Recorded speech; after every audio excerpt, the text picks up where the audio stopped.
بسم الله الرحمن الرحیم.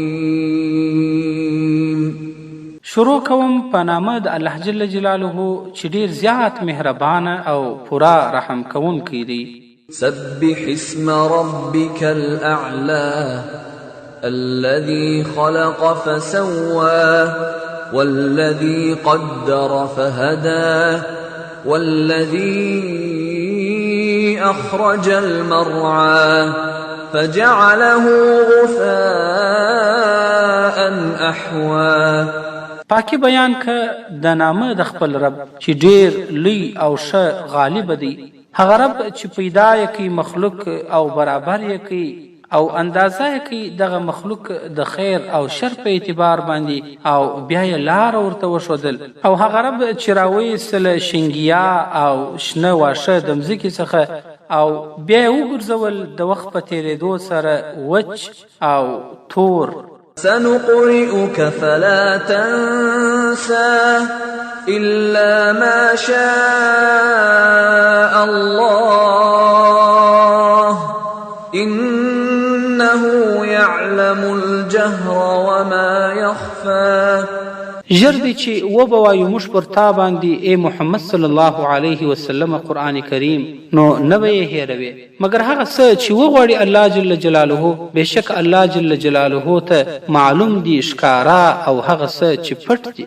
ونيسرك لليسرى فذكر إن نفعت الذكرى سيذكر من يخشى. او موږ اسانوو و تا ته ای محمد صلی الله علیه وسلم شریعت په اسانه طریقه او لار سره، نو ته نصیحت کوه ای محمد صلی الله علیه وسلم که فایده رسوي نصیحت ستا. ژر دی چې پند او نصیحت په واخلي هغه څوک چې بیریږي د الله جل جلاله څخه. ويتجنبها الأشقى الذي يصلى النار الكبرى ثم لا يموت فيها ولا يحيا. او ستا د نصیحت څخه به لیرېوالی کوي هغه ډېر لوی بدبخته او بدنصیبه هغه کس او هغه څوک چې داخلیږي اور ته چې ډېر لوی دی، بیا به نه مړ کېږي په دغه اور کې چې راحت پیدا کړي او نه به ښه ژوندی وي.